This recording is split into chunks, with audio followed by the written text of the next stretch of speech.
안녕하세요. 박선아 변호사입니다. 오늘은 지난 시간에 이어서 제가 그 사기 도박 사건에서 어떻게 사기 혐의를 입증했는지 말씀드려 보겠습니다. 일반적으로 생각하시기에 피해자 한 명이 단독으로 범행한 것과 피해자 여러 명이 공모해서 범행한 것 중에 당연히 피해자가 한 명인 게 검사 입장에서는 입증을 하기가 쉽지 않을까 이렇게 생각을 하실 것 같은데요. 보통은 그렇게 보는 게 맞는 것 같은데 이 사건의 경우에는 좀 달랐어요. 오히려 저는 이 사건이 피해자가 다수였기 때문에 입증할 수 있었던 특별한 사안이었습니다. 이 사안에서의 핵심 쟁점은 사전에 사기 도박을 공모했는지 그리고 그들이 사용했던 사기 도박의 수법이 무엇이었는지 이 두 가지였습니다. 피해자들은 각각 경찰에서 한 번씩 조사를 받은 상황이었고요. 전부 혐의 부인하고 있는 상황이었습니다. 심지어 피해자들은 피해자가 자신들을 의심하고 있다는 사실을 알고 있는 상황이었고요. 그 피해자가 경찰에 신고를 한 이후에 경찰이 CCTV를 분석하고 통화 내역을 분석하는 과정에 상당한 시간이 소요되었기 때문에 그 시간 동안에 공범들끼리 진술을 충분히 맞출 수도 있는 상황이었습니다. 제가 이 7명의 구속 사건을 송치받았을 때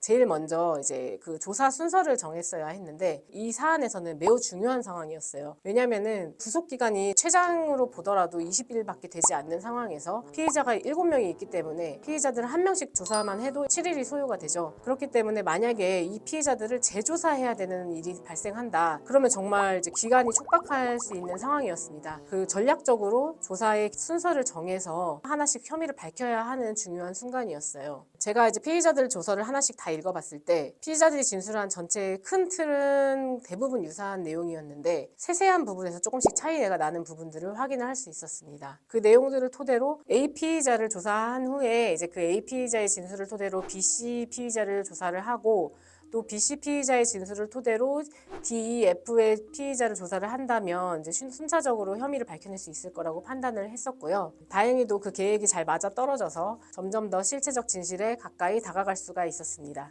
처음에는 다 같이 공모를 해서 범행을 했던 사람들이 자신에 대한 수사가 시작이 되고 자신이 수사 대상자가 되기 시작하면요. 그때부터는 자신이 살기 위해서 다른 사람을 배신하는 결과가 발생하기도 합니다. 나는 선처를 받아야겠고 자신이 했던 행동은 좀 숨겨서 말을 하게 되면서 그 공범들의 행동들을 부각해서 말을 하게 되는 거예요. 함께 범행을 할 때까지는 같은 목적을 향하고 있었겠지만 수사기관의 수사 대상자가 된 이후부터는 서로가 서로의 적이 된다는 것입니다. 특히나 이 사건의 경우에는 피해자에게 필로폰을 먹이고 사기 도박 범행을 했던 사건이었는데 모두가 필로폰의 존재 자체를 모른다고 부인을 하고 있는 상황이었어요.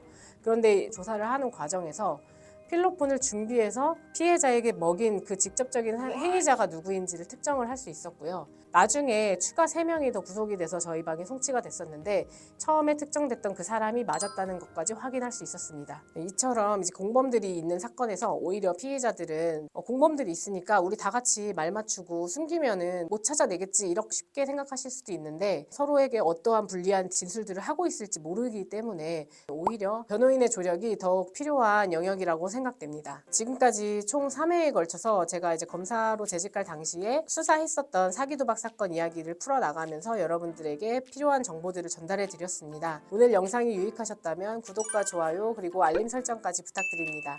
감사합니다.